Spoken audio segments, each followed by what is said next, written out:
My name is Levi Alonzo. I'm just a regular 14-year-old kid from Quezon City. I love video games, fried chicken from the street stalls, and hanging out with my friends after school. I've got a skateboard that I ride everywhere. It's beat up, but it's mine. Life wasn't perfect, but it was simple. I never thought much about God. My mom works two jobs to keep us afloat, and we don't exactly have time for church. But my Lola, my grandmother, she's different. She prays every night, every morning, whispers blessings under her breath, and always tells me, Anak, the world is getting darker, but God's light never fades. I just smile and nod. To be honest, I thought it was just her being old fashioned. Then came that Saturday morning. It was hot already, even before 9 a.m. I grabbed my board, told my mom I'd be home before lunch, and zipped out the door. Same route as always down the hill past the corn. I had my earbuds in. The music was loud, the wind was in my face, and then suddenly everything changed. My front wheel caught a pothole. I flew off the board. I didn't have time to scream, didn't even feel fear. Just the sound of concrete rushing up to meet my skull. And then silence. But here's where it gets weird. I didn't black out. I didn't fade away like in the movies. I was awake, but not in my body. I was floating, looking down. I could see myself lying there bleeding. My board broken, people running over, someone yelling for help, and I felt calm, like all the noise of life had been turned off, like I'd stepped into something bigger than myself. Then came the light. It started far off, soft, warm, not blinding, but pulling me in, and in the middle of that light, someone stepped forward. Even before he said a word, I knew. It was Jesus, not a painting real, alive, and he looked at me, right at me, like he knew every part of me and loved me anyway. Levi, you are safe, but you are here because there is something you must see. And that's when it all began. As soon as Jesus said those words, there is something you must see, the light around us changed. It wasn't just brightness now. It was like we were floating inside a realm made of peace itself. No noise, no time, no fear. Just presence. His presence. I didn't feel like a kid anymore. I didn't feel afraid. I felt seen, understood. Like every question I ever had was already answered, but somehow he was going to show me anyway. He looked into my eyes. You are not here by accident, Levi. What you saw as tragedy was a door, a moment I allowed so you could understand things the world is trying to forget. His voice didn't echo. It wasn't loud, but it filled every part of me. It felt like sunlight warming every corner of my soul. Then suddenly, the space around us shifted. The sky became gold, then opened like a curtain, and beyond it, I saw Earth, tiny, spinning slowly. But then it zoomed in like God Himself was the cameraman. We were above Quezon City, then the whole Philippines, then the world. And Jesus said, people think this life is all there is. They chase money, fame, control, forgetting that they are spirits inside bodies, not bodies looking for spirit. He raised his hand, and what appeared next took my breath away. It looked like time itself was unraveling in front of me. I saw people, millions, staring at their phones, glowing screens, dead eyes, scrolling, never looking up. Even children, even babies in strollers, a screen propped in front of their faces. The world is being lulled to sleep, Levi, not with swords or war, but with comfort, with distraction, with technology that promises connection but brings disconnection from me. I wanted to cry. He showed me schools filled with chaos, students lost in depression, families broken not by poverty but by silence, fathers absent, mothers tired, sons angry, daughters desperate, and through it all, dark figures watching. I couldn't see their faces, but I felt them watching humanity feeding off our despair, whispering lies. I turned to Jesus. What is this? Why are you showing me all this? Because you must understand what is at stake. The war is not flesh against flesh. It is spirit against spirit, truth versus deception, light against a growing shadow. Then he touched my forehead, and it was like 1,000 memories that weren't mine rushed into my mind. I saw history people burned for their faith. I saw the early church believers in caves, worshiping in secret. I saw missionaries in jungles. I saw revivals, and I saw silence. Silence now. The world has gone quiet. My name is spoken less in homes, less in hearts, and less in nations that once called me king. But I am still here and I am still calling. I dropped to my knees, not because I was told to, but because my heart couldn't take the weight of it. It was too beautiful, too sad, too true. Why me? I whispered. Why show this to a kid like me? Because the wise have become blind, and the blind I will make see. The young shall prophesy. You, Levi, will speak what others refuse to say. At that moment, I felt something stir deep inside me. Not fear, but a fire, a hunger, a knowing that I could never go back to being just a kid. Not after this. Jesus turned to me. What I show you next will shake you, Levi, but it must be seen, for the battle is not coming, it has already begun. In the blink, I stood with Jesus in a space that defied description, like a celestial observatory, where time folded like pages and history played like light on water. Before me shimmered what looked like a living screen. Not a TV, not a wall, but the air itself, a live unraveling reality. Then I saw him, Donald Trump, but not as the man I'd seen on television, not the powerful figure giving speeches waving to crowds. No, he was alone, in a quiet room, older, grayer, tired, and he was praying. His massive hands gripped his forehead. His shoulders trembled. Tears slid down his cheeks. I turned to Jesus stunned. I never imagined him to be a man of prayer. Many judge what they see, but I see the heart. Even the proud fall to their knees when I call. I looked again. Trump was whispering something under his breath, clutching a worn Bible like it was the last anchor in a storm. No media, no crowd, no applause, just a man.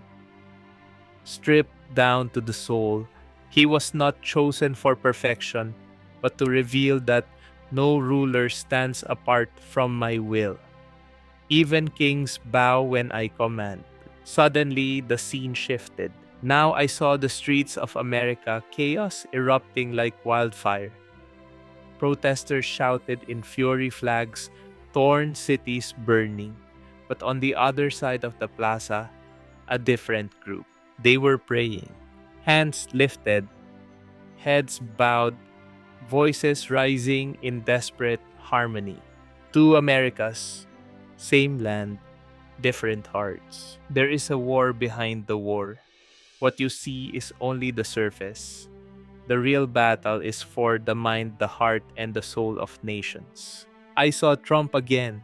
This time, he stood at a window in the Oval Office, watching the division outside. His hand trembled on the glass. He sighed deeply. Then, he dropped to his knees. Right there, on the presidential seal, he wept. I couldn't believe it. Then the shadows came. Not shadows from the sun, no, these were alive. Crawling along the walls of government buildings. Figures made of smoke whispering, slithering, feeding lies into ears unseen. Powers and principalities. They whisper in courtrooms, in cabinets behind closed doors.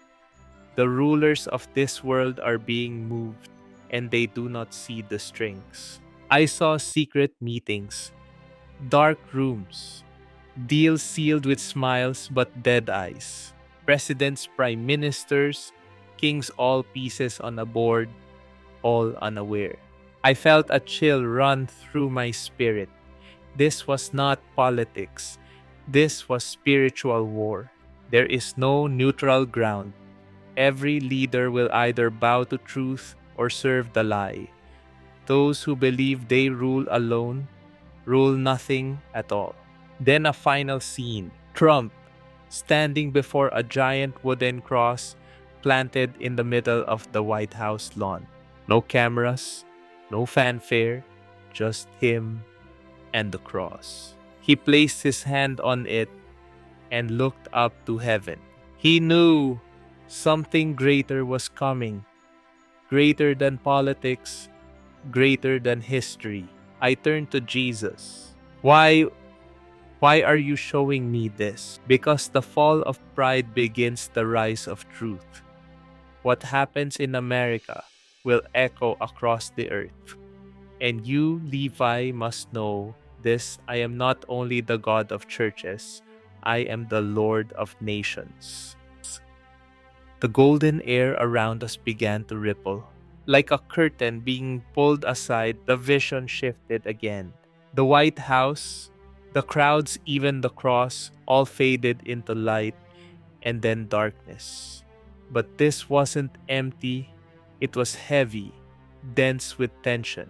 Suddenly, I was looking at a glowing map, massive, floating in the air like a hologram suspended in the heavens.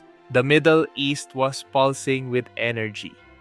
One country blazed brighter than all others, but not with light, with heat, with rage. Iran, a blood-red glow pulsed from it like a heartbeat, angry, deliberate, dangerous. This land has heard my name, but its rulers do not know me.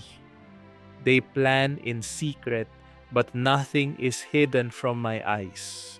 I was pulled forward, now standing inside what looked like a highly secure underground bunker. There were no windows, walls covered with screens and maps. Men in uniforms and long robes were speaking urgently in Persian, pointing to locations on Israel's border.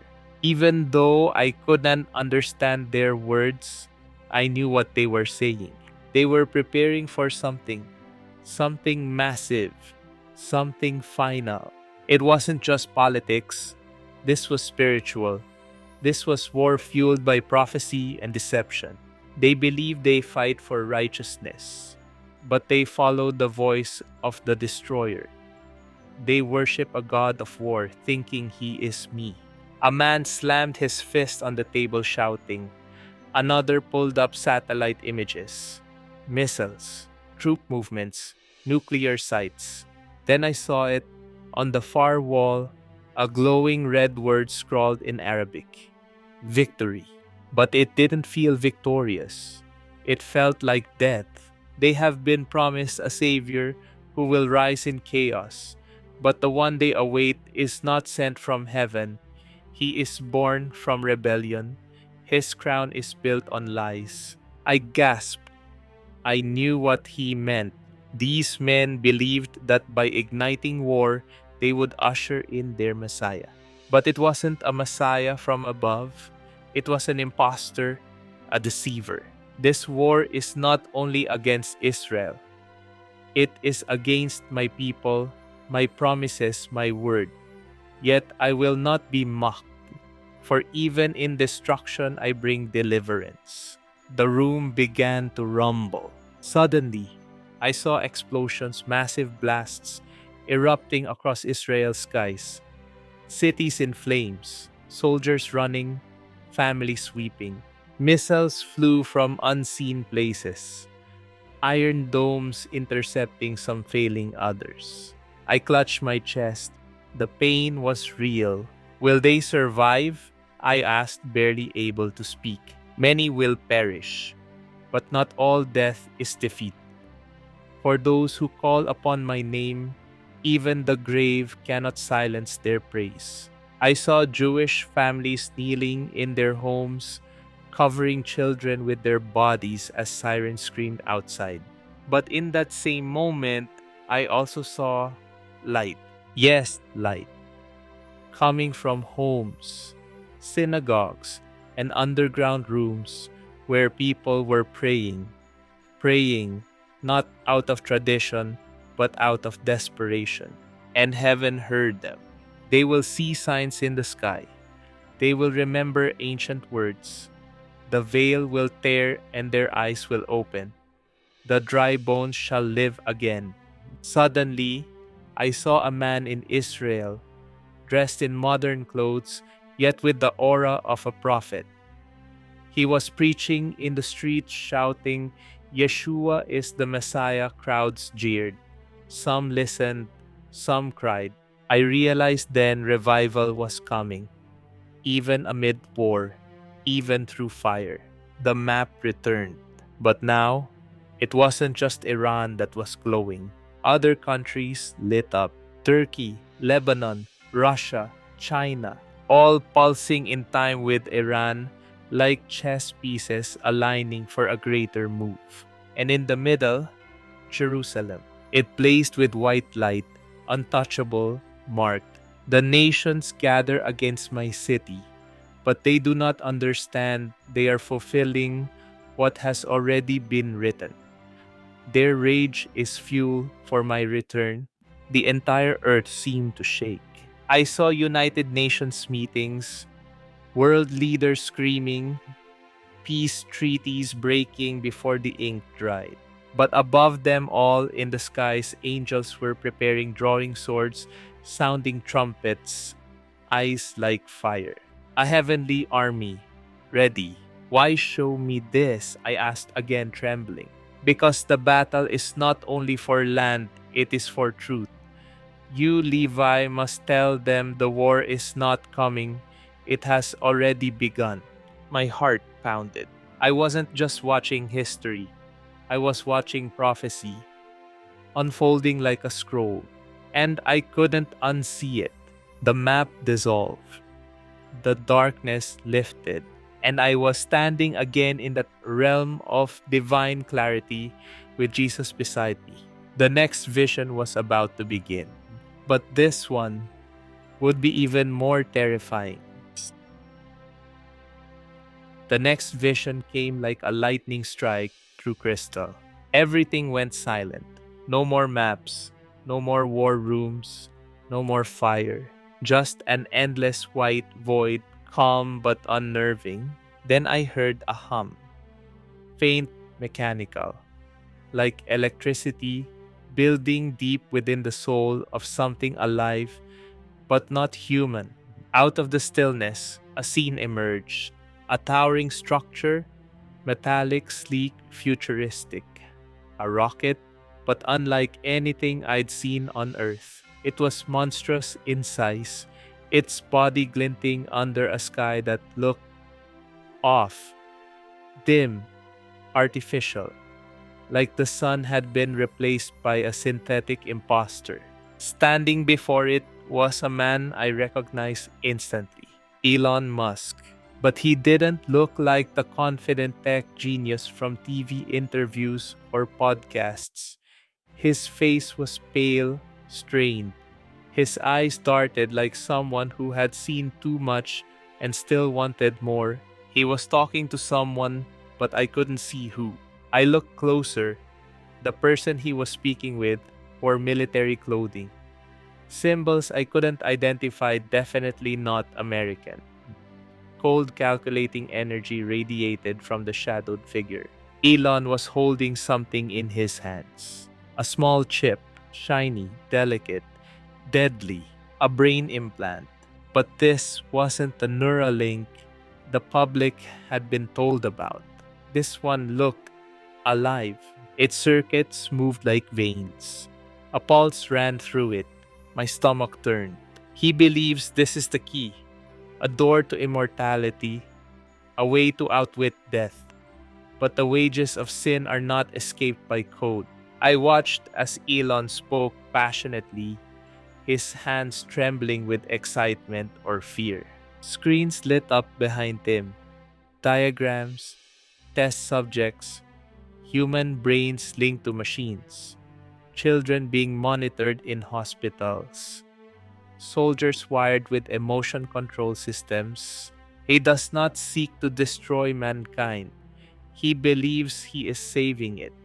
But the desire to become like gods has always been the seed of rebellion. Then I saw it.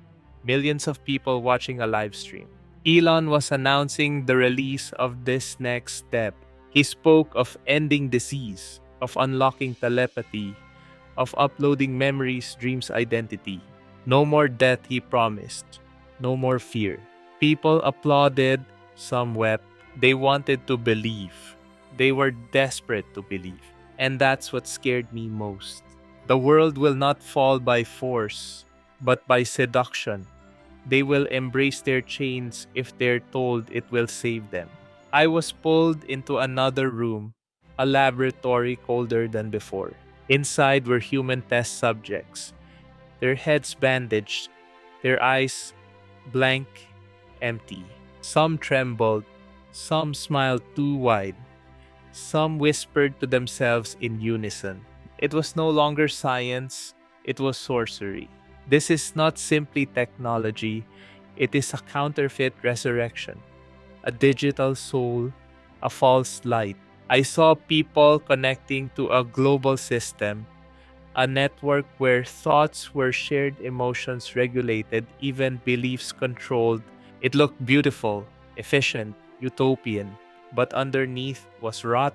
Voices whispered in the minds of the connected, telling them to reject faith, to redefine truth, to submit for the greater good. They will no longer ask what is right, only what is efficient. But what good is a world without pain?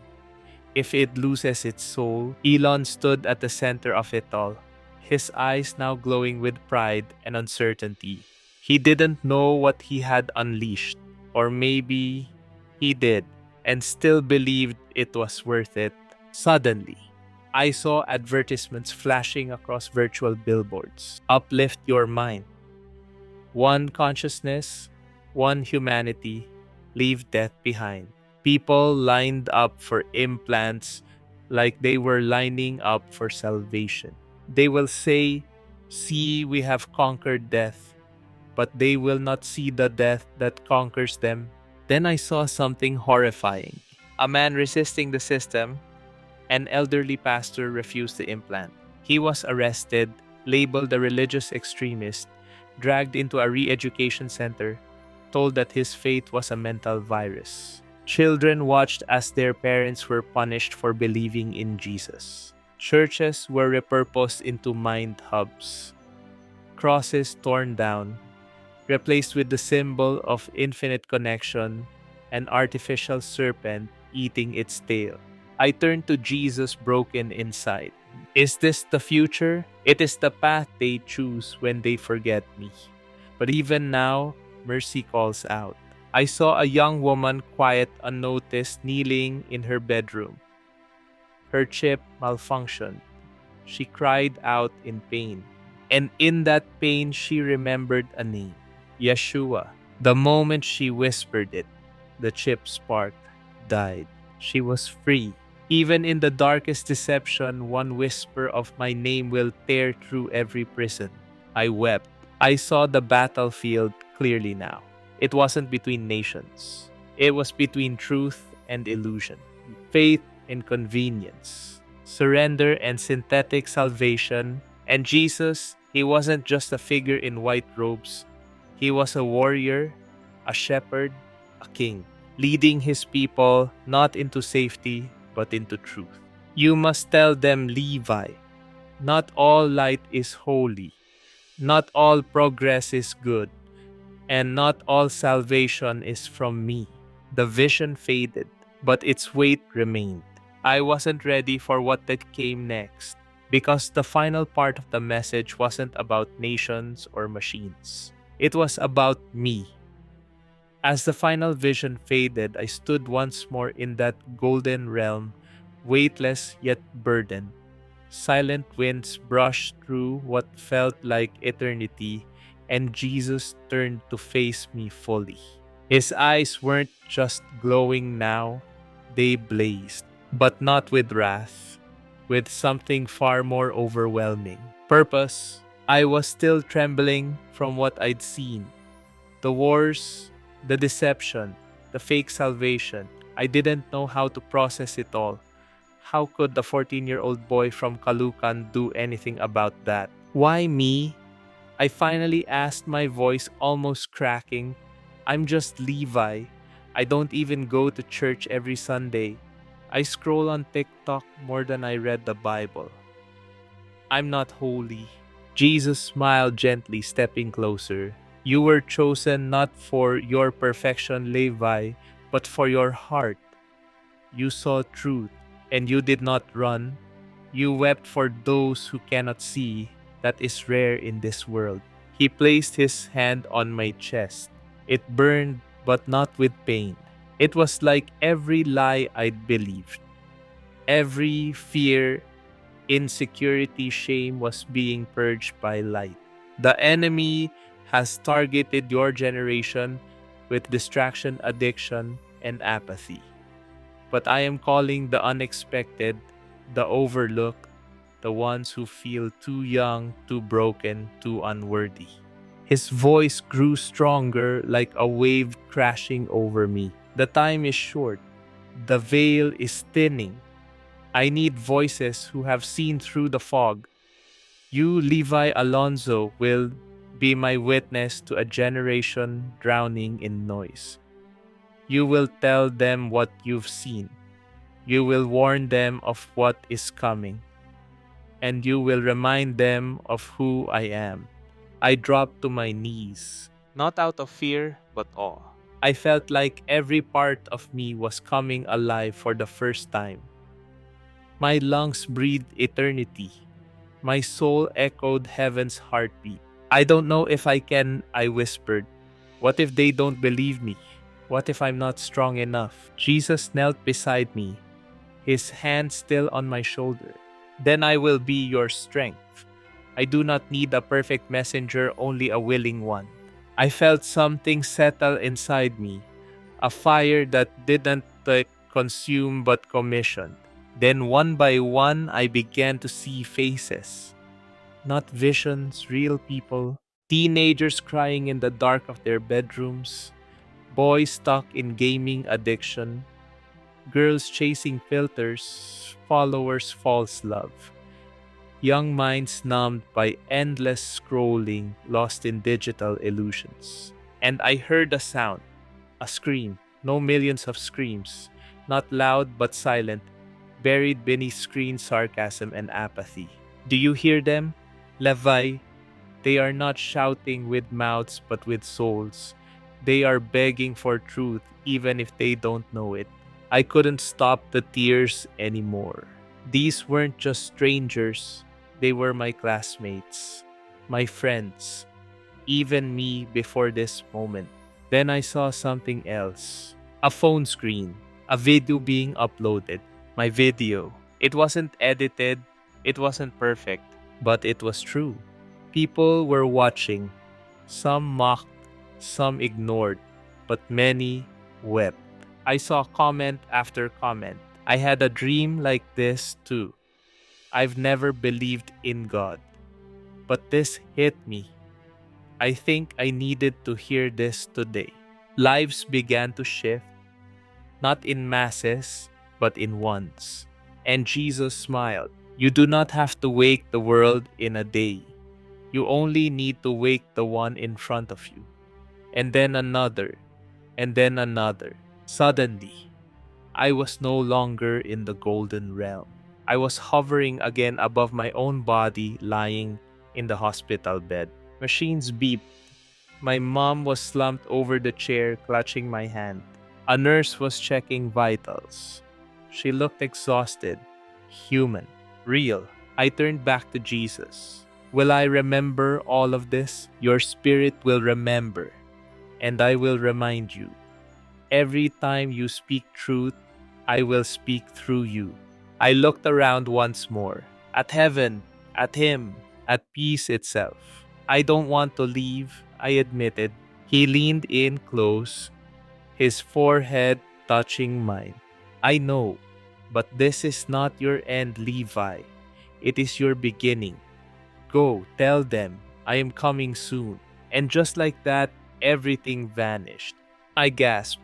Air surged into my lungs like a tidal wave. Beeping loud, frantic, my eyes flew open to sterile lights and the sound of voices shouting.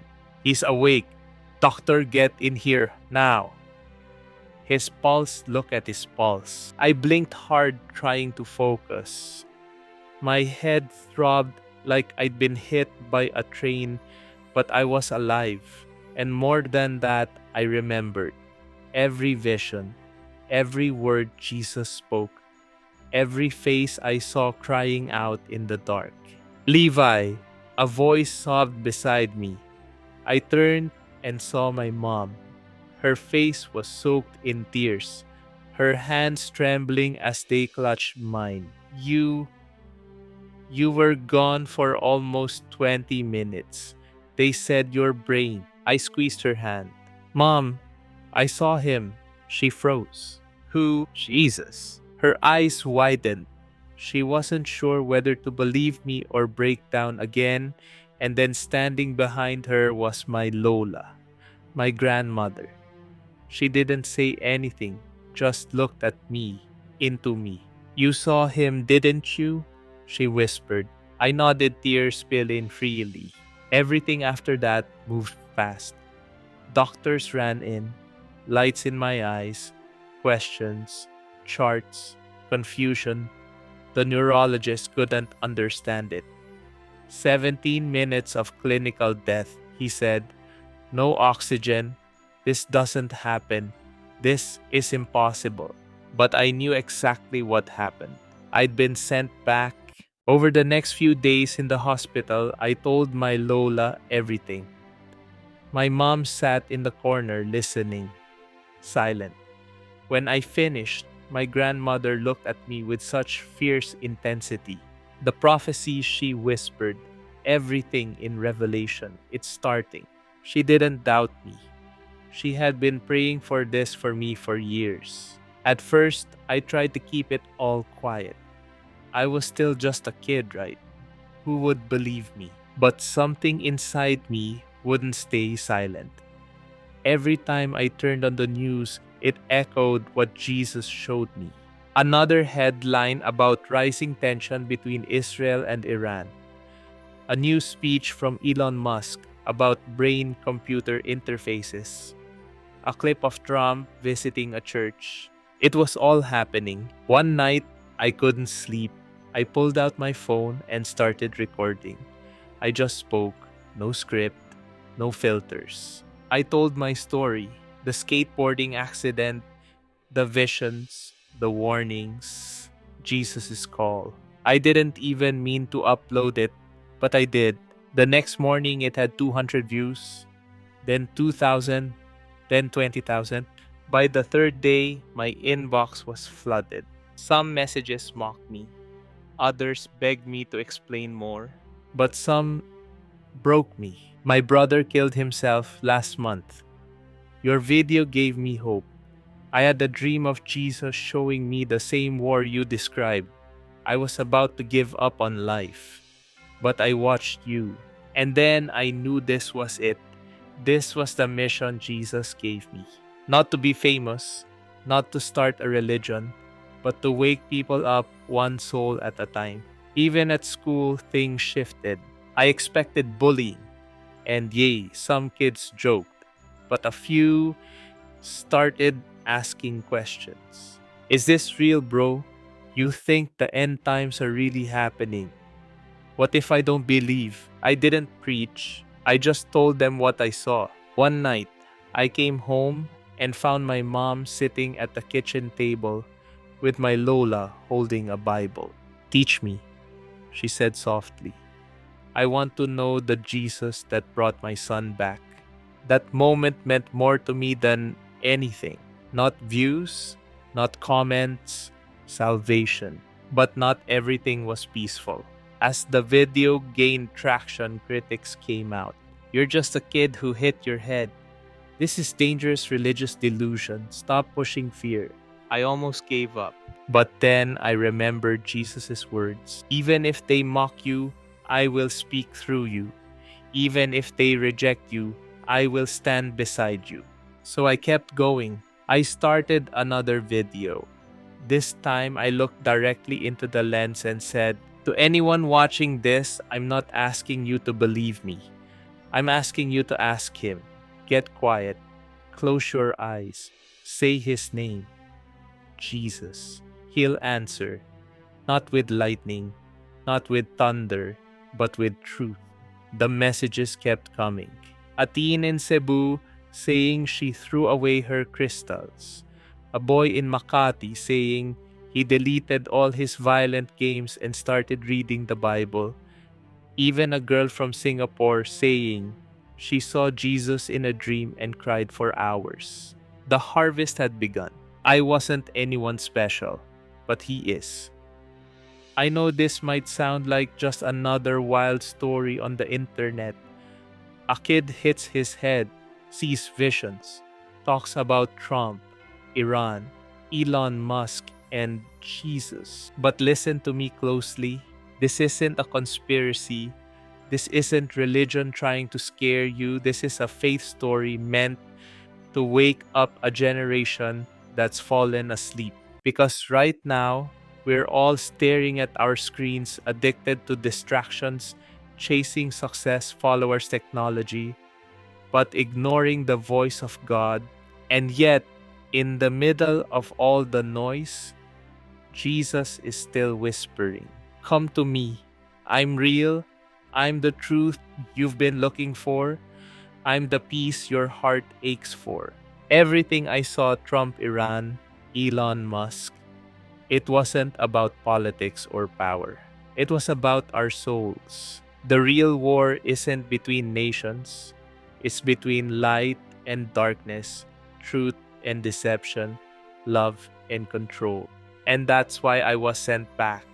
Not to scare you, but to remind you, you still have a choice. The world is changing fast, and soon everything comfortable and familiar may start to crumble.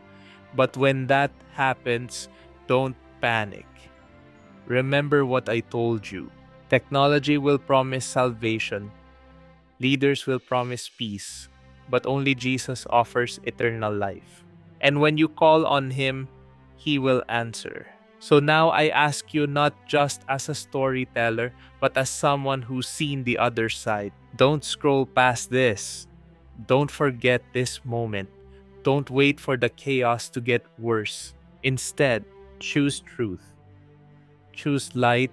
Choose Jesus. Tell me in the comments, have you ever felt like something big is coming?